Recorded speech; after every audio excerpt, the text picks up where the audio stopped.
Okay, guys, this new startup we have going is absolutely ridiculous. Now, if you're in the league, you know what's been going on. If you're following us on Twitter, you've been updated here or there about my picks, but it's probably been the craziest startup draft that I've been a part of for the past 2 to 3 years. Probably ever since the original Flock Patreon Dynasty League. This one is way more wild than what we had in the Flock 2, Flock 3, Flock 4, Flock 5, Flock 6. I mean, this one is unbelievable. Now, a big reason for this is because of the league settings, and I definitely need to go through the league settings before we get into the video, before I show you all the draft board, because that has changed everything, to be completely honest. Now, let me pull up the live chat as we do this, just so I can make sure we don't have anything wrong with the mic, make sure that we are completely good to go. So, okay, looks like in the live chat, nobody is telling me we sound bad, nobody's telling me that we look hideous, so I'm assuming that means everything is fine. Okay, so I will give out these disclaimers. Okay, if you're watching this video and you were not a part of the league, you can always join a Patreon league with us. Just make sure you DM me on Patreon so I can add your name to the list. And I guarantee you, if you do so, you are going to get in a startup draft with myself and the other listeners of the show this offseason. Now, let's dive into the league settings here, because that's going to be the #1 thing for y'all to understand what's going on when I pull this draft board up. Okay, this is a 2-quarterback startup, okay? Not Superflex. We know Superflex is a format where, yes, that's where you see the massive bump up in quarterback value. Once you go from 1 quarterback to Superflex, you see a drastic change in that QB value.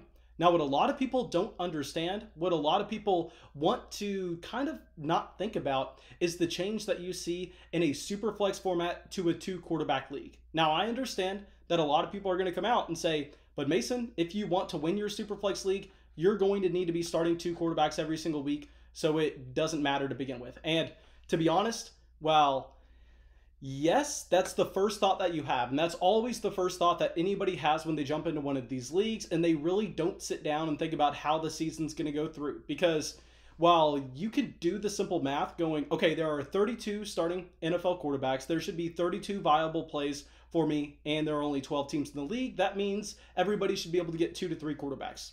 What we know actually happens in these leagues is we understand that usually there are only about 26, 27, 28 quarterbacks on a year-to-year basis that you can project to start the entire season. Some years you could argue it's a little bit less than that. So right away, you take that 32 number, which looks pretty, it looks easy to think about, and you go, well, it's nice to think about. That's not the actual case of what's going on. You're going to have to trim that down slightly. Then you throw in the fact that, hey, this is a 2-quarterback league. During bye weeks, I'm not going to be able to throw a wide receiver. I'm not going to be able to throw a running back into my flex spot. That's not possible. If you go into the season with only 2 quarterbacks and then you suffer the bye weeks, you're automatically saying, hey, for these 2 weeks, I'm going to take a 0 at a quarterback spot, which is going to cost me about 22 to 25 points that week, which probably is going to mean I lose that week. So you're automatically going to take 2 L's if you're going in with 2 QBs. And also, you're taking a massive risk of what happens if one of your guys gets injured? What happens if one of your quarterbacks just misses, say, 4 weeks? And then you're stuck in a spot where unless you have his backup, unless you're able to go out there and make that pickup, maybe someone else in your league drafted him, then you're either going to be A, forced to drastically overpay mid-season because the supply isn't going to be nearly as high as the demand, especially with bye weeks going on. So that's the first thing. The second thing is, if you're unwilling to overpay, then GG, see you next year, because you're going to be losing 4 games in a row until your second quarterback comes back healthy with whatever injury he has. So I understand that if you want to sit here and just think, if you want to sit here and go, okay, Superflex, you have to start 2 quarterbacks every week to win the league anyway. Well, that's a good thought. Well, in theory, that's correct. When you actually get into the season, when you actually start looking at the dynamics of the league between 2 quarterback and Superflex, it's drastically different. Now, not everybody really sat here and thought about what was going to go on mid-season when we started this startup. I personally had a strategy of going, you know what? I'm going to be going rookie pick, rookie pick, rookie pick, rookie pick, and just going to be taking the value and making sure my roster flexibility stays at an all-time high until we get to that rookie draft. Then I can shape my roster how I want it. Now, we ended up having to change our strategy halfway through based on the fact that these quarterbacks were going a lot later than I expected. They were going about the same price and about the same range that you would expect in a regular Superflex league, not a 2-quarterback league. So I went, crap, looks like we are going QB, QB, QB, QB. It looks like we are hoarding this position. Now, I will pull up the screen, I will pull up the draft board, but understand, guys, there have been so many trades happening in this Patreon league. There have been so many teams just completely changing their structure throughout. I'll talk about some of my own teams, I'm sorry, trades, and I'll highlight some other teams with what is currently going on. And of course, y'all can go down to the comment section. I already told everybody in the league that y'all are ruthless, that y'all are mean to myself. I'm used to it. I encourage you to be mean to me, but you may be mean to other people at the same time.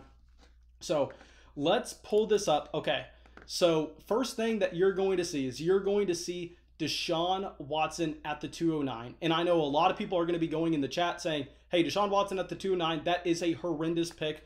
What are you doing taking the risk there? And you see that Nash's Cash has his name attached to it. But to be completely honest, no, he's not the guy who decided to go out on the limb and draft Desean Watson at the end of the second round. That was actually some idiot that goes by the Fantasy Flock Network. I have no idea what he was thinking. All jokes aside, the reason I ended up taking Desean Watson at the 209, I ended up trading him later on, but my original thought process was, okay, so we understand that in this 2-quarterback format that you really have a hard time projecting when the quarterbacks are going to go off the board. Now, I initially tried trading back from this pick. I usually would rather be in that early 3rd round if I'm going to reach on a Desean Watson, but I had no takers. I just wanted to move back for a minimal piece. That way I could pick up anything extra, knowing that I could get Desean Watson later on. But then we knew that that was not a possibility, so we went, okay, what's more likely? Us getting a wide receiver in the 3rd round that we feel comfortable with, an A.J. Brown, a Justin Jefferson, a Tyreek Hill, Devontae Adams, DK Metcalf, or somebody else deciding to reach on Desean Watson like we want to at the end of the 2nd, beginning of the 3rd, given that this is a 2-quarterback league. And I decided that pretty much it would be, I don't want to say unwise of me to take the wide receiver there, but I wouldn't live with myself if I took the wide receiver, ended up getting sniped on Desean Watson, because when we're taking Desean Watson in this range, we're going, yes, I understand. He has a very low floor. I'm of the opinion that Desean Watson's floor is that he is going to miss the entire 2021 season. No, I'm not saying that's likely, but we can understand worst case scenario, in my opinion, is he misses the entire year. And I asked this question in the chat with everybody on Sleeper. I said, hey, Desean Watson, before any of the allegations, was pretty much in the same tier of Josh Allen. So if you're going worst case scenario with Desean Watson, say, let's use a parallel with Josh Allen here. Let's say Josh Allen goes out skiing this weekend. He tears his ACL. We know he's going to be out for the entire 2021 season. Where are you drafting him then in this format? In my opinion, he would probably be going late 2nd round. So that's what I decided to do. We decided to go with Joe Burrow, then Desean Watson, back-to-back with our 2nd round picks. Now, I know this looks like a reach for a lot of people. We ended up trading Desean Watson later on for Cam Akers. I ended up giving up a pick swap to go along with this. So I ended up giving up Desean Watson plus a little bit of juice to get to Cam Akers. But the reason we decided to do that is because you look at what happened here in the 4th round. So we traded for this 4th round pick right here before the startup even happened. You can see that I traded away my 1st round pick. I believe we picked up the 2nd in this 4th, and we traded our 1st and our 7th, I believe. Don't kill me if I got the details on that wrong, but that's what we did. And we went Burrow, Watson, and I was expecting to be going with wide receivers at the end of the 4th because I thought that we were going to see this quarterback tier in the Aaron Rodgers, the Tua, the Baker, the Matthew Stafford, Ryan Tannehill. I thought that they were going to end up going off the board at the late 3rd, early 4th, because that's where I think they should be valued. I think they should be valued right ahead of this DK Metcalf, Devontae Adams, Derrick Henry tier. You ended up not seeing that happen. You ended up seeing these quarterbacks fall a little bit further. So I went, I don't care that we already have 2 quarterbacks. I want to make sure that we have 3 quarterbacks in this league regardless. So let's take Rodgers, let's take Tua, possibly just punt year 1, possibly flip one of these quarterbacks for a profit once other people realize the supply and the demand of the league. And that's what we ended up doing with Desean Watson. I wouldn't say it's a profit if you just look at the straight up picks, but it made sense for our roster. So right now, where we sit in this startup is if you just go through, we have Cam Akers, Joe Burrow, A.J. Brown, Aaron Rodgers, Tua Tagovailoa, and if you look at the kickers, I'm sure that everybody knows this by now, but you're not actually drafting kickers. You're drafting rookie placeholders. So if you just go through and let's count them out, 1, 2, 3, 4, 5. We took the 6th rookie off the board at the 505. And now I will point out that this is a 2 quarterback league and a 2 tight end league. Now, tight ends have fallen down a little bit. I really wanted to get Noah Fant here instead of the 106, but because this is a 2 tight end league, we could pretty much chalk it up to going, you know what? Kyle Pitts is going to be off the board before the 106, and this is a 2 quarterback league, so you could also end up seeing those top 4 quarterbacks go off the board in the top 4 picks. So if you have the top 4 quarterbacks off the board and you have Kyle Pitts, given that it's a 2 tight end league, at the 106, we're going to be looking at either our running back 1, whoever that may be. We get to wait until we see the landing spots for that. Or we may end up going out there and taking a Jamar Chase, a Mac Jones if he goes to San Francisco at number 3 overall. So that gives us a ton of roster flexibility. Now, if we go through and we point out some of the other things that has been happening in the startup draft, I want to point out G-Pick 6 real quick, who really doesn't agree with the quarterback value in this league. As you see, he goes Dalvin Cook and Alvin Kamara at the 1-2 turn. I don't mind this because when you're pairing these 2 running backs, you're pretty much committing to competing in 2021, going, you know what, my first 2 picks are going to outproduce yours over the first 2 seasons. So I'm all in. I really wouldn't want to see a Dalvin Cook and a DeAndre Swift, a Dalvin Cook and a Cam Akers, a Dalvin Cook and a J.K. Dobbins, just because your point production doesn't line up. So I think he got it completely right, deciding to go with 2 contending pieces if you're going to stack them together with the first 2 picks. Now, I also don't mind stacking Aaron Jones and Davante Adams. I think in theory it's a great idea, but the one fault, in my opinion, and I understand, guys, that I come out here and I sound like an arrogant ass every time I make a video. That's a little bit of my personality. I try not to do that. I'm trying to not sound like I know everything because I don't. In my opinion, I think that what went wrong in this draft is this tier of quarterbacks here in Aaron Rodgers, Tua, Baker Mayfield, Matthew Stafford, Ryan Tannehill just went too late. What should have happened is you should have seen these teams like Nash's Cash, Seattle FF Slayer, G-Pick 6, maybe not Ballers LA because he did get 2 quarterbacks in Russell Wilson and Trevor Lawrence with his first 2 picks. I think you should have seen these 3 teams decide to go with this tier of quarterback at the end of the 3rd, the beginning of the 4th. That way they would have had a lot more roster flexibility throughout the rest of the draft. But you live and you learn. Maybe I'm wrong. Maybe I am just completely overvaluing the format. But because of that, now you're seeing teams like this. You're seeing G-Pick 6 where it would be a little bit different if he decided to go with the DeAndre Swift and the Cam Akers with his first 2 selections, because he would go, you know what, F you guys, I don't care that I'm not going to have a quarterback this year. I'm going to take Sam Howell with the first overall pick next year because I'm going to punt. But the problem is when you invest into running backs that are on their second contracts, which we've talked about this time and time again, those assets, while yes, they can provide you a significant amount of points right away, you have to question their long-term flexibility. You have to question their long-term value. So you get to the point where you go, okay, we got Dalvin, Alvin Kamara, Aaron Jones, Davante Adams. These are all clear win now pieces. Now let's see, also has James Robinson. I think you could make the argument one way or another which side of that fence James Robinson is on. But ultimately, I think that pretty much everybody in this chat can agree that this is a contending team. And when you don't have a quarterback yet in a 2 quarterback league, that's when it gets a little bit dicey because you go, you know what? Maybe I punt this year. But if you punt this year, Dalvin Cook, Alvin Kamara, Aaron Jones, Davante Adams, they're all going to be a year older. So you're kind of stuck in an area where it's going to be hard. I'm very interested to see where this team goes because this team has a lot of potential. It projects to see more points than any other roster at the running back position in 2021. And you can make the argument that it's right there with the wide receivers at the same time. Okay. So now let's go through and try to highlight some other teams. I'm not going to be able to get to every single team just because I don't want to spend 2 hours during this live stream. I just want to talk about the stuff that that is drastic. And you can look at Black and Blue here with what he's done. Obviously, it's a blessing to start with the 101. It's a blessing to get Patrick Mahomes, especially in this format. But he also decided to go a little bit extreme, hoarding quarterbacks in this draft because you look, he took the 103 here at the beginning of the 3rd round. I'm not lying. I was praying that that pick was going to fall to us in the third round, but I think he had clearly identified that it was the best value on the board. He takes that. You can make the argument that that's Justin Fields, that that's Trey Lance, that that's Kyle Pitts, but we can all agree that it's going to be a quarterback or a tight end. Most likely a quarterback, though, just looking at how this draft board went. So now he's in a similar situation where he's the team now that has 4 quarterbacks. He's the team that has Mahomes, Justin Fields or Trey Lance, whoever he decides to take at the 103, Baker Mayfield, Matthew Stafford. And honestly, I like this. I love the kind of value that he has here.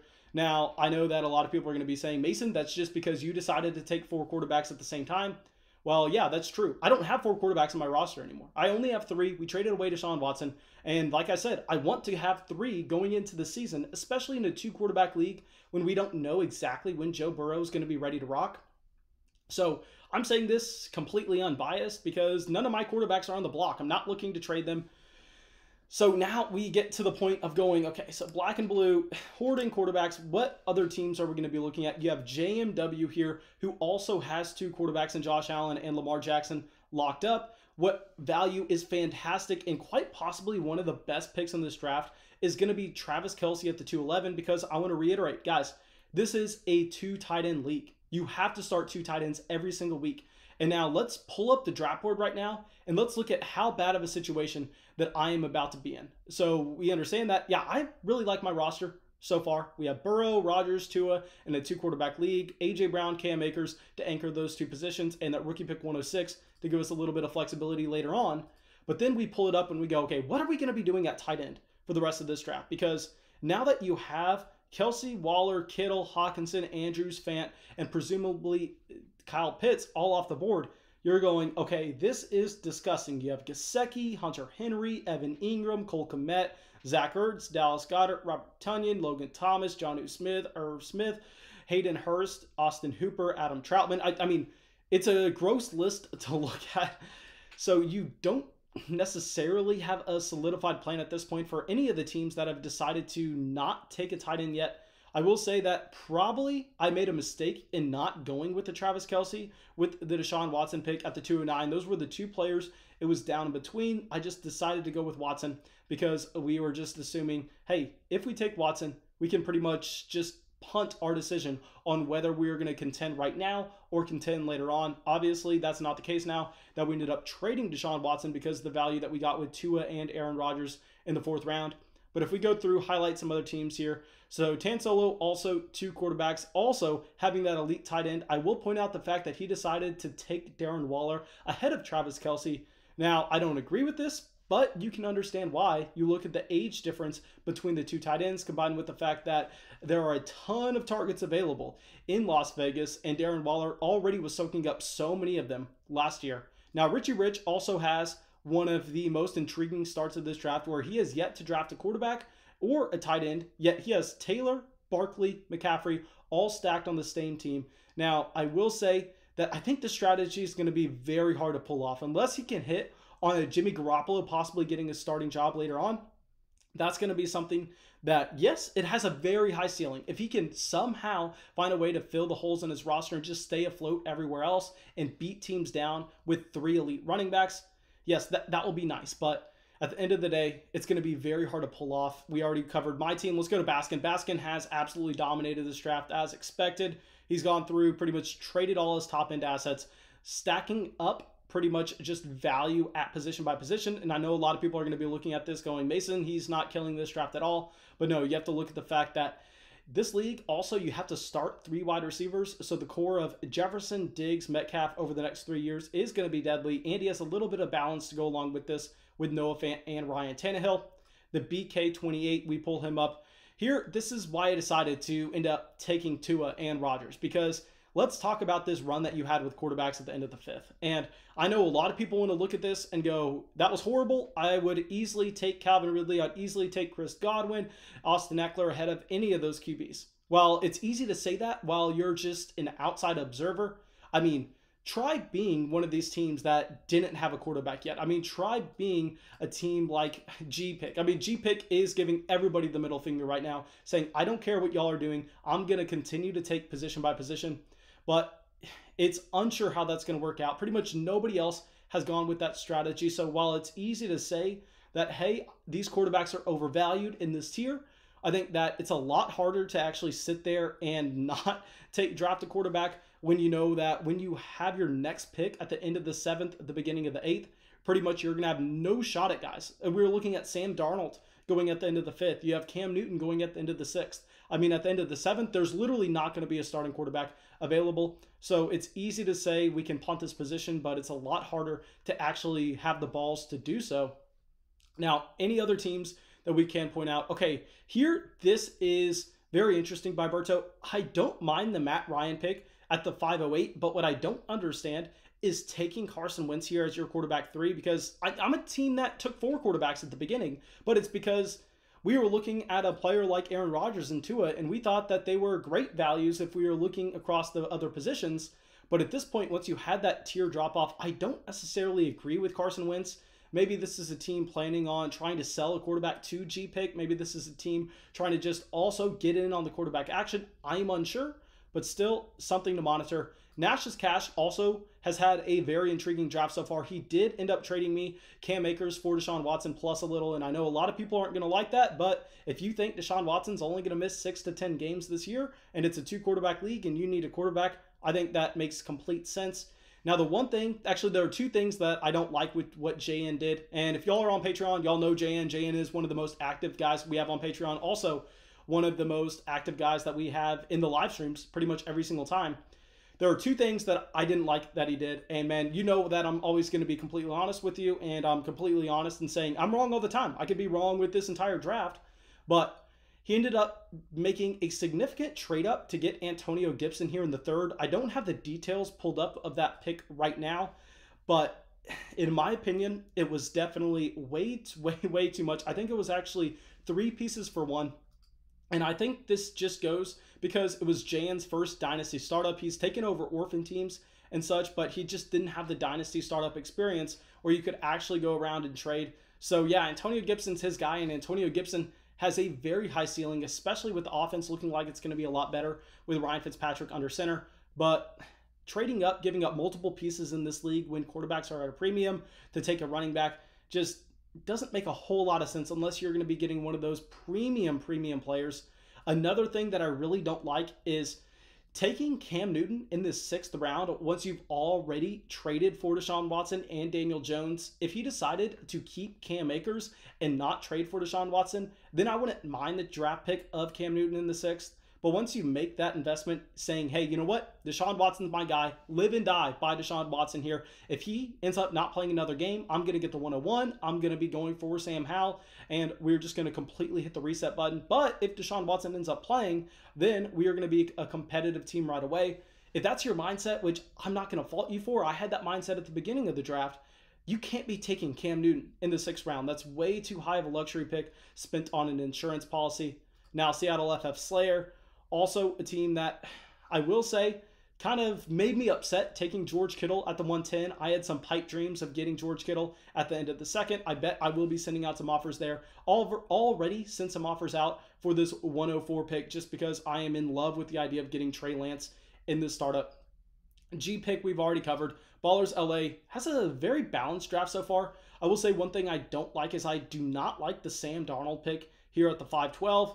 Like I said earlier, I understand that if you need to take that 2nd quarterback at an overdrafted price, that's fine. But here you have Russell Wilson and you have Trevor Lawrence. So I would prefer just to continue to go with best player available instead of getting Sam Darnold here at the end of the 5th. I mean, if we look at this in comparison, say he decided to go with Rodgers at the beginning of the 4th, and instead of going with Sam Darnold in the 5th, he decided to go with Austin Eckler. I mean, what would you rather have in Dynasty? Would you rather have Derrick Henry and Sam Darnold, or would you rather have Aaron Rodgers and Austin Eckler? I mean, those are the questions that you have to ask yourselves, and I understand that it's a lot easier to look at a draft board that's already been done and then go through and ask yourself these questions. But like I said, what you can always do is you can reflect back and go, what did I do well? What did I do poorly? And then try to use that going forward. So please, guys, feel free to completely roast my team down in the comment section below. I know that we need tight end production, and it's going to be very hard to find it. I don't want to say this because I need a tight end, but I smell a tight end run coming like we had at the end of the 5th round. And those quarterbacks were drafted way too highly. And I think we're going to see the same thing with tight ends. And these teams that got the value at tight end, like a Darren Waller, Travis Kelce, a Hawkinson, a Mark Andrews, especially Noah Fant by Baskin. I mean, I think that they're just going to be laughing at the rest of the league where I'm sitting here in the 6th round. And, I mean, like I said, let's pull up the best tight ends available. I'm going to be possibly looking at a Gesicki, a Hunter Henry, an Evan Ingram, a Cole Kmet, a Zach Ertz, a Dallas Goedert. Obviously, you can go through and find your favorite out of this list. No, I'm sorry that we have our thing over the screen. But yeah, I mean, the options are absolutely disgusting. Probably not taking a tight end in the 6th round because of that, but we can't punt tight end forever. So I think we made the mistake of passing on Travis Kelce in the 2nd round, and I'm completely willing to admit that that mistake was made. But I think everybody else in the league should look at themselves and go, you know what, next draft that I have that's a 2-quarterback league, at the end of the 3rd here, instead of going with Zeke, instead of going with Aaron Jones, instead of going with Derrick Henry, maybe you want to be going with Rodgers, Tua, Baker Mayfield. That way, when you get to the end of the 5th, you don't necessarily need to be drafting these tier 3 quarterbacks. Okay, so let me go through and let me check the live chat real quick. I'm sure that we have a bunch of people from the league in here just completely roasting me, telling me that my analysis means nothing, that I am wrong, which I am going to be completely fine with because I'm wrong all the time. I will real quick ask y'all, if y'all are enjoying the video, make sure y'all go down there, make sure y'all drop a like, and let me know what y'all think I should do with my upcoming 6th round pick. That's actually going to be a better thing to talk about real quick before I get to the live chat.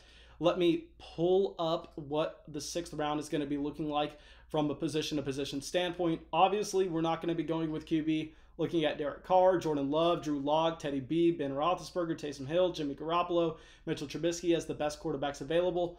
At the running back position, you have Jacobs, Montgomery, Carson, Myles Gaskin, Kareem Hunt, Kenyon Drake, A.J. Dillon, and we only have 1 running back so far. At the wide receiver position, you have Michael Thomas, Allen Robinson, Terry McLaurin, T. Higgins, Mike Evans, Keenan Allen, Amari Cooper, Jerry Jeudy, Brandon Ayuk, DJ Moore, Chase Claypool, and our man, Juju Smith-Schuster. And then at the tight end spot, we've already gone over that. And the best rookie pick available right now, I believe, is the 109. Let's count this out. 3, 4, 5, 6, 7, 8. Yeah, the 109 is the best rookie pick available. So let me know what y'all think I should do. Let me know what you think I'm going to do as we go through and check this live chat. Okay, probably shouldn't move that too much. Okay, so JN coming out here says roast me, man. Yeah, I think we got you. Like I said, I'm going to be completely honest here with my opinion. Okay, Dylan says, I've been waiting for this video. Can't wait for this. I hope y'all enjoyed this. I know this wasn't really structured, but maybe this is something that I look to do again. Maybe this helps y'all with how I approach different leagues with different settings. Legacy is asking, how did Greg Zuerlein go ahead of Austin Eckler? Guys, let me repeat myself. Okay, these kickers, you're not actually drafting kickers. You're drafting rookie picks. Just Sleeper doesn't allow you to actually type in rookie pick 106 or rookie pick 107. So you're not drafting kickers. We're not starting kickers in this league. What you're drafting is you're drafting that rookie pick. So when we have our rookie draft after the NFL draft, you own that pick. Okay, Tanner's saying definitely got to go with Cole Kmet. Mason, man, I will never draft Cole Kmet in my entire life. I mean, if Cole Kmet is available in the 20th round in this draft, I will probably end up passing. Okay, so Berto is saying, completely agree with the quarterback situation, Mason. I played it horribly, but you live and you learn. Yeah, no, guys, like I said, and also I'm going to let everyone know in the live chat last night, people were tearing into me for telling me, Mason, you're an idiot. How are you drafting 4 quarterbacks ahead of your first running back? And this is why. Just because in startups you just take value. If you're having a startup right before the NFL season, if you're having a startup during the NFL preseason and you're about to have to set lineups, then yeah, I mean, you could draft 14 needs. But no, once you're doing this in April, like I always say, you're not submitting a starting lineup for so long that your team needs don't matter at all. You're just going to get value. Okay, Graydon Fitness coming out says, solid video, well-spoken, homie. Man, I'm looking forward to seeing what you're doing in the rest of the draft. I promise you that. Like I said, I'm completely open to being wrong. I'm wrong all the time. But, so let's go through. And Berto says, have a bunch of picks coming up with the trades I did, so I hope I can make it up. Let me pull up what picks you have. Okay, you do have a bunch of picks coming up. This one thing I don't like. I don't like the fact that I have no 7th round pick. So what I may end up doing is, even though I just traded for Cam Akers, I may end up trying to get some picks in this range, because you look, I have a 6th, an 8th, and then a 9th. That's a little bit later on. But because we made that pick to pick up the extra second round, that trade to pick up the extra 2nd and 4th round pick, we do not have a 7th, which I'm going to like the players that are in that 7th round. So maybe we look to trade Cam Akers to try to get a little bit of action going there. Okay, Faye is asking, why did Hawkinson go in the 3rd? Honestly, I don't really even mind the TJ Hawkinson pick. This is a 2 tight end and a 1.5 PPR tight end premium league. So like I'm saying, guys, I think that a mistake that I made is, I think when we had the opportunity to go with the Travis Kelce instead of a Desean Watson, instead of a Joe Burrow, that's something that we should have done. That's my fault. I think that the pick of TJ Hawkinson looks bad with hindsight. It looks bad when you have Noah Fant going down in the 5th. But I don't think that means TJ Hawkinson himself was actually overvalued. I think that just means that the players like Noah Fant that lasted until the mid-5th round, they were actually massively undervalued. Okay, so let's go through. And Dakota is saying, I think you got to reach on tight end. Man, okay, Baskin out here saying that because he got Noah Fant 1 pick before us. Here, I'm going to be interested. Let me know what y'all think happens in the rookie draft now that you've seen the value of quarterbacks in this league, with how high they actually got pushed up the board, with how the supply is pretty much completely gone and some teams are left without a starting quarterback. Where do you think that the rookie draft is going to go? Because we can all assume now at this point, Trevor Lawrence is going to be the 1-on-1 in this league. Nobody's going to debate that. But the main question is where does Kyle Pitts slide into this? If you end up having Mac Jones actually get that top 10 NFL draft capital, does Mac Jones possibly jump Kyle Pitts? Does Mac Jones get into the top 5 of this draft, and the rookie draft ends up seeing 5 quarterbacks go off the board in a row? Now, that's something that I have no idea. That's why we ended up taking the rookie pick 106, going, you know what? If y'all want to leave us a Trey Lance, you want to leave us a Justin Fields, a Zach Wilson, I'm completely fine with that. We will take him at the 106.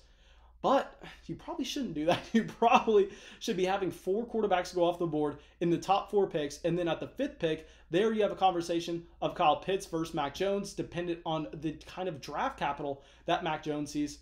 But regardless, I really wanted Noah Fant. But we got sniped 1 pick before by Baskin. I assumed it was going to happen. It still hurt to see.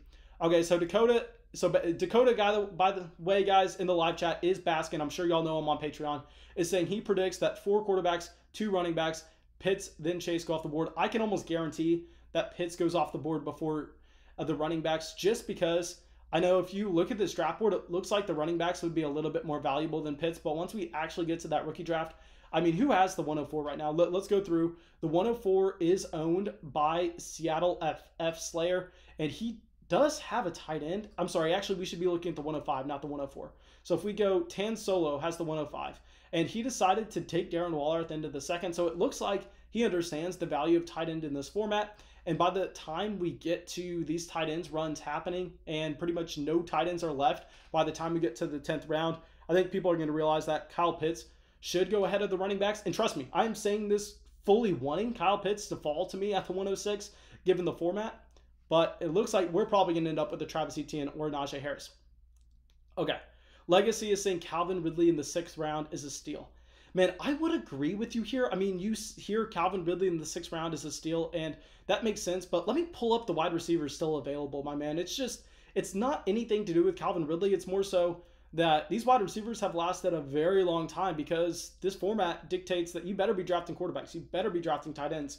So you still have Michael Thomas, you still have Allen Robinson, Terry McLaurin, T. Higgins, Mike Evans, Keenan Allen, Amari Cooper, Jerry Jeudy, Brandon Ayuk, DJ Moore. I mean, you could make the argument that 4 or 5 of those guys are in the same tier of Calvin Ridley. And trust me, I mean, I was so high on Calvin Ridley last offseason that I have him in a ton of Dynasty leagues. But if someone would approach me and say, hey, Mason, I'll give you Michael Thomas plus another piece for Calvin Ridley, I bet you would be making that trade. So while, yeah, I mean, it looks like a great pick in the 6th, which you can't blame them, it's all the same tier. I mean, the players that are going to be going off the board at the 606, 607, 608, 609, 610, they're pretty much all going to be the same as Calvin Ridley. Okay, so Jonah asking, are all your leagues going to be like that, like having to draft our rookie picks? Yes, because it completely changes the dynamic of the startup. And also when you draft these rookie picks, it really increases the activity of the league. It's by far and away, in my opinion, the best way to go through and have these startups, because say instead of having rookie picks actually in the startup draft where you're drafting the rookie pick instead of the rookies, say you have rookies in the startup instead. So instead of Young Hoku going at the 201, which is really the rookie pick 101, you have Trevor Lawrence. Then say instead of the 206 here being Justin Tucker, then you have Travis Etienne. And you don't get the option of having that second rookie draft later on, then you're missing out on so many trades happening in the leagues. And in these Patreon formats, I mean, we don't do waivers. We pretty much have extremely deep rosters. And everything that I do setting up these leagues is trying to make sure that we have as much activity as possible, as many trades as possible. I mean, if y'all are playing in a current Flock Patreon league, y'all know that there are trades happening every single week. I mean, it's going to be one of the most active leagues that you play in because everything is incentivized to make sure that people are trading. Also, you have everybody in the Discord chat being very active, so that helps along with it. But no, I think having the rookie pick placeholders in the draft instead of the actual rookies makes it where 2 drafts, first off, way more fun than just 1 draft. Who would choose having only 1 draft instead of 2 drafts? Also, during that second draft, you're going to find a lot more trades happening. So, of course, the rookie placeholders are going to be in there. Okay. Kevin is saying, I take Pitts purely on potential over all of them except Kittle, Kelsey, and Waller. Now, I will admit, guys, at the beginning of the process, I was of the opinion that if you were taking Kyle Pitts ahead of TJ Hawkinson or Noah Fant, that you were doing it wrong. And I think we have to walk our stance back on that a little bit. Once we see that Kyle Pitts wingspan, once you truly see that he is just a freak of a man, I can sit here and I can say, hey, Kyle Pitts is going to be a little bit overvalued because of the historical hit rates that we have on these tight ends coming in. Guys like O.J. Howard, David Njoku, all these tight ends that come in with a ton of promise that really don't live up to it, because it's the hardest position in the entire league outside of quarterback to translate your college skill set to your NFL skill set. Now, I think when you look at the measurables, you go, I'm fine having him in the same tier. If you want to take Kyle Pitts over TJ Hawkinson, over Noah Fant, over Mark Andrews, I'm fine with it. JN coming in says, can we restart this draft? Asking for a friend. Man, if we did restart this draft, what all do y'all think would change? Do you think you would see pretty much all the quarterbacks going up the draft board? Do you think you would see tight ends going up, running backs, wide receivers? What position right now do you think is severely overvalued? What position do you think is undervalued?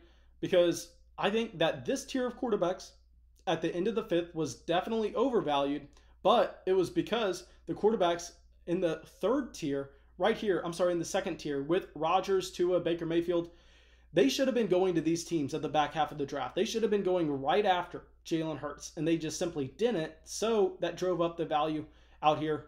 I know that looks like I am like It's Always Sunny, Charlie, with the little map going crazy. But, I mean, that's at least how I'm reading the room. Okay, so Dakota is asking, is Kyle Pitts David Njoku 2.0? Probably not, but man, if y'all are playing Dynasty in 2017, which I'm sure a lot of y'all are, can y'all just acknowledge the fact that everybody, including myself, I was 100% into David Njoku. I had a tweet that I sent out a couple nights ago saying, back in 2017, if you would have asked me what was going on in 2021, I would have told you that DeShone Kizer and David Njoku were tearing up the league right now. I mean, I was all in on David Njoku, literally elite athlete across the board, a ridiculous. I mean, I'm pretty sure he averaged over 20 yards after the catch, something crazy. I have that number probably a little wrong. Probably it's closer to 15 yards after the catch after every reception. But no, coming out of Miami, David Njoku was such an elite prospect. But with these tight ends, the skill set is going to be so hard to transfer over. I mean, very rarely do you see these tight ends coming in, being those elite prospects and producing right away. Still, like I'm saying, if Kyle Pitts falls to me at the 106, given the format, I'm drafting Kyle Pitts every single time. Not saying you should do that in whatever format you're playing in, but because this is a 2 tight end league and it's 1.5 PPR for the tight end, I definitely would do that. Okay. So let me see. Berto saying, regret taking Dobbins over a quarterback as much as I like him as my young running back. Yeah, here, I can't fault anybody really for taking the Dobbins, the Akers, the Swift, the Kamara over these tier of quarterbacks. I'll say the only guys that probably should have gone over those rookie running backs are Burrow and Lamar Jackson. Desean Watson, I'm fine with him being a late 2nd, early 3rd round pick given everything that's going on. But I understand that a lot of people are going to be saying, hey, I wouldn't touch him until the 5th or 6th round. And to each their own. I play Dynasty going, I want to either win first or I want to get last. So I'm going to be taking those players that are extremely volatile. But I understand where everybody else stands on that. So I think that, okay, I was going to end the live stream, but Dakota is saying, BK about to make this next pick live. Okay, let's have him make this next pick. And Dakota, how about this? If BK gets his next pick in within the next 5 minutes, you do the same thing. That way, I'll make our next pick live at the 6:08 because we are only 3 picks away. While we wait for this, I will read the general chat, see if we have any questions. Okay, Terry McLaurin comes in. Like I said, guys, this is what you were expecting. Calvin Ridley going off the board at the 6:05. Yes, it looks like great value, but all these picks are about to be the same thing. Dakota, get that pick in. I will make my pick live. So Andrew asking, why are the kickers going early? Guys, the kickers are rookie picks. Kickers are rookie picks.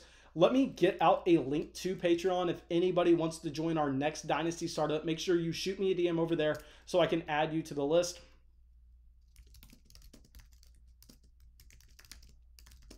Okay, Dakota, get this pick in. I'll make a live pick at the 6:08, and then we can call it a day. Guys, let me know where y'all think I'm going to be going. Let me know where you think Baskin is going to be going with the 6:07. And also, Dakota, no rush, man. If you go, hey, I'm working on trades, I'm doing something else, I can end the stream here. And we do not need to get those picks in. But if you're going to be picking in the next 10 minutes anyway, might as well just stick around so I can make this live. Okay, so like I said, guys, cat's out of the bag. Probably not going to be going with the quarterback once we had that run at the end of the 5th, beginning of the 6th. So he takes Michael Thomas there at the 6:07. I actually really like that pick. I understand that a lot of people aren't going to agree with that with the quarterback change, as well as Michael Thomas having the down year, but you can blame it on the injury. Now, we are in an intriguing spot where, because Noah Fant's off the board, I think that by far and away the best value is going to currently be wide receiver. Now, let me remind y'all who we have drafted so far. So our team so far is Burrow, Akers, A.J. Brown, Tua, Rodgers, and the rookie pick 106, which probably is going to be a Travis Etienne, Najee Harris, based on the way that this draft is going to drastically push up quarterbacks and tight ends. So just call this team Joe Burrow, Cam Akers, Travis Etienne, A.J. Brown, Tua, and Aaron Rodgers. So because of this, we're going to be looking at the wide receivers in this tier and going, you know what? I don't have an extremely strong preference over any of these guys. There are a few names that I'm intrigued in. Let me just go through the top 10 guys according to ADP. I'm not going to tell you who my second favorite player is, just because maybe there's a chance that I can draft them later on, so I do not want to get sniped, as this is a real money league.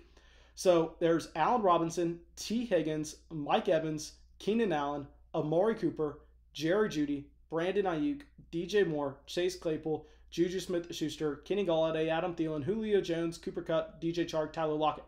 Okay, so those are the top wide receivers on the board. Please spam the general chat right now. Who do you think I'm going to be taking before we end this live stream? Okay, so our team, Akers, Burrow, A.J. Brown, Rodgers, Tua, and just call it Travis Etienne or Najee Harris, whatever falls to us at the 106.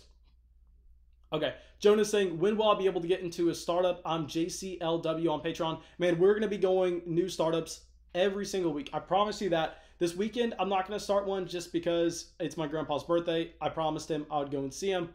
So, yeah, we're going to wait on that. We're going to probably get that going on Monday. Just make sure that your name is on the list on Patreon, and I'll be sending out those invites very soon. Like, for this startup draft, what I pretty much did is I went through and I sent out 20 invites. I said, hey, let me know if you want to get in this league. And the first 12 people to respond to me, those were the people that got in the league. Okay, so let's go through.